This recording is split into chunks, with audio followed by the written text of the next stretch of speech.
Welcome to Math 31. This is an extension or a continuation of lesson number 8 on the substitution method for integration. This is question number 11, where we'll begin. Now, I don't think you're going to find these ones remarkably difficult. But they just show some variety in substitutions that you'll make. So, like in this case, you've got 1 plus tan x square root of times secant squared x. Now, with a little bit of experience, you go through this one pretty quickly. As always, we look for the composite function, which would be the 1 plus tan x, the part that's nested. And if we let u be equal to 1 plus tan x, you'll see immediately that the derivative of u with respect to x is equal to secant squared x. That's good, because that means that we'll get a real clean cancellation. So dx is equal to du divided by secant squared x. And rewriting this integral, we would get u to the 1/2, you don't really need a bracket around that, times secant squared x multiplied by, instead of dx, we get du over secant squared x. The secant squared x's go away, divide them out, so all we're left with is the integral u to the 1/2 du. So when we integrate this, or get the antiderivative, we'll get u to the 3/2, and then a factor of 2/3 in front, plus c. And then this is 2/3 times 1 plus tan x to the 3/2 plus c. So fairly straightforward. Now the next batch we've got 1, 2, 3 more trig ones. This one's interesting in that you look at this and you might be thinking, okay, what substitution do I make? But in fact, no substitution is required, because this is just two terms. There's no product, no multiplication like there would be if it was a chain rule inversion. So all I would do, and what I'm going to do, is break it into two integrals. This isn't even necessary. But we can do this. Secant x tan x dx. And the antiderivative of secant squared is tan x, or tan 7x. But you need to remember that in order to take care of this factor of 7, we need to put a factor of 1 over 7 in front, just like we did for the basic trig ones with sine and cos. And then this one, well, the antiderivative of secant x tan x, if you take a look at your formula sheet and read it carefully, going backwards, you'll see that that's just plain secant x, and then plus c. So that's all there is. The trig is very easy because it is just a step, hardly any algebra, but you've got to make sure that you're comfortable with the antiderivatives. 13, we have x squared times cos of x cubed. So this one will definitely require some sort of substitution to deal with that factor of x squared in front. And your issue is, what do you let u be equal to? And I'm going to make u equal to x cubed. Now keep in mind that this is not the cos of x all cubed. This is the x being cubed. So when we take the derivative, du dx, we will get 3x squared. And therefore dx is equal to du over 3x squared. And as we go further with this one, we'll get x squared times the cosine of u, and then dx is going to be du divided by 3x squared. We get what we want. The x squareds divide out. We have a factor of 1/3 in front, but I'll actually take it to the front of the integral. So 1/3 cosine u du. So now the antiderivative of cos is just sine. So we end up with 1/3 times the sine of u plus c. And this will turn into 1/3 the sine x cubed plus c.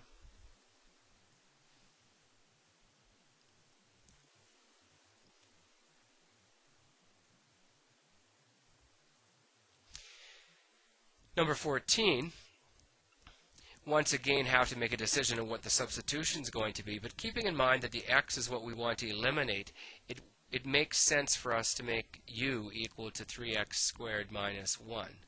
So that way du dx is equal to 6x.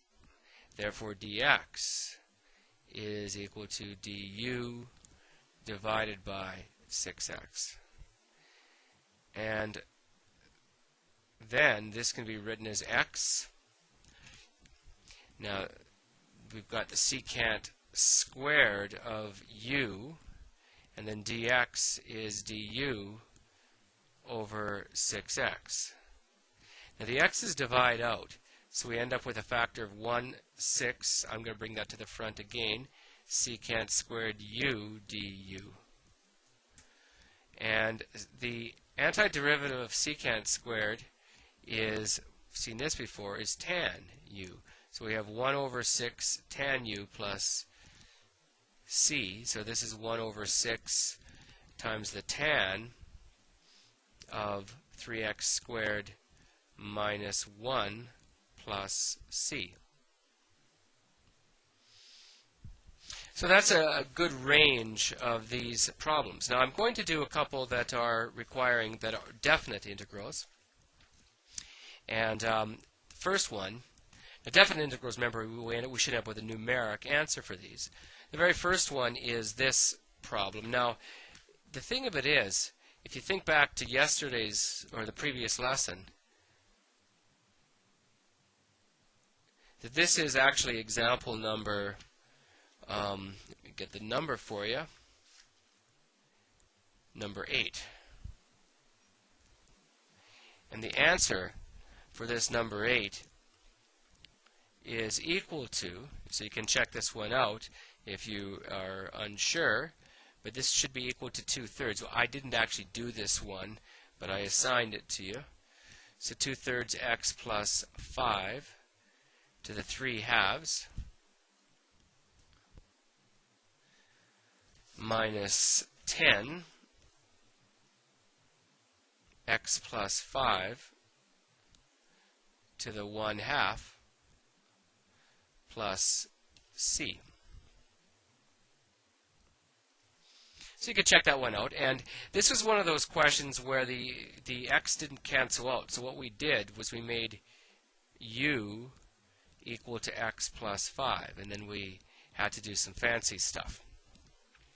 Now the question, though, is that we want to be getting the this worked out from -1 to 4. So what we're really looking for is this antiderivative, which is 2/3 x plus 5 to the 3/2 minus 10 x plus 5 to the 1/2.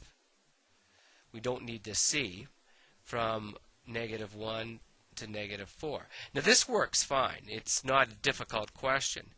But the thing is, you may find it a little bit easier to simplify or evaluate in terms of u.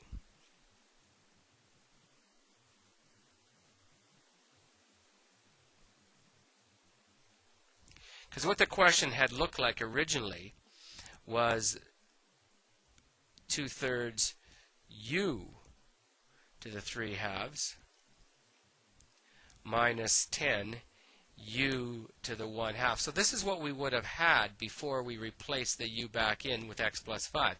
But if you're going to do this, you've got to note that u is equal to x plus 5.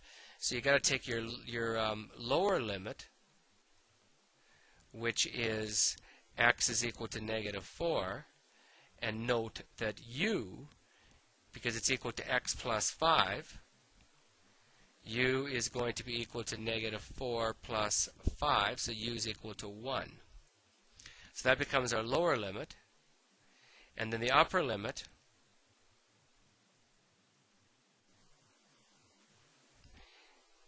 is x is equal to -1. So u is equal to -1 plus 5 is equal to 4. So we end up with this expression. Now, it works pretty nicely in these cases because we can now really just put in the 2/3 times the 4. This one is cooked up to give good answers anyways, but 4 to the 3/2 minus 10 times 4 to the 1/2.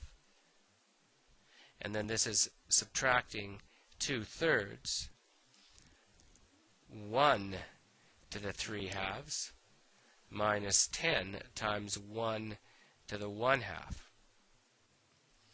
And I think I can get this one in the bottom of the page pretty much here. This is 2/3 times, well, you can pretty much drive that right through your calculator, of course, but 4 to the 3/2 is 8 minus 10 times the square root of 4 is 2, so minus 20. And then minus, this is just going to be 2/3 times 1 minus 10. So however you wanted to do this one, with a calculator or not, I will get some space for this one.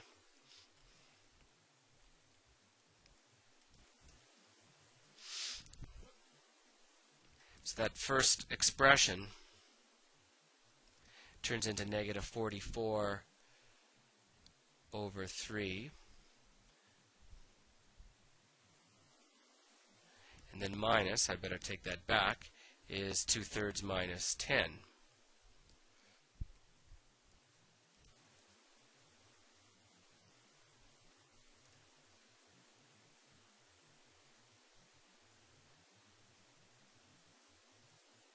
Which is -28 over 3.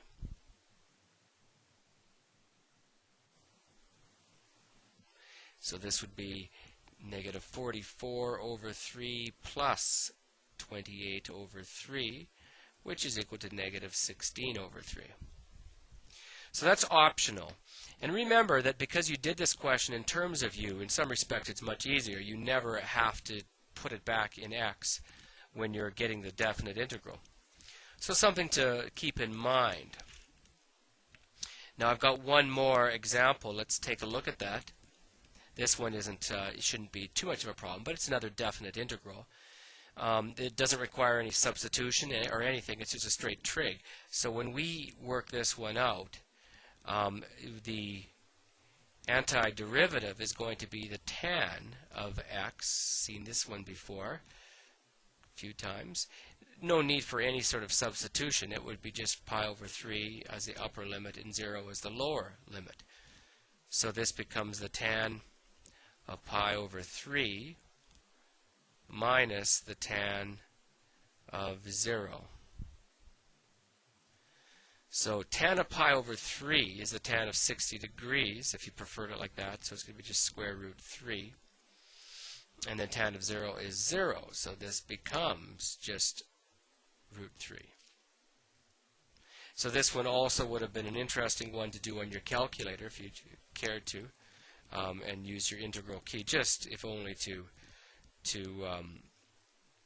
see if you've got it worked out right. Make sure you go y1 is equal to 1 over cos of x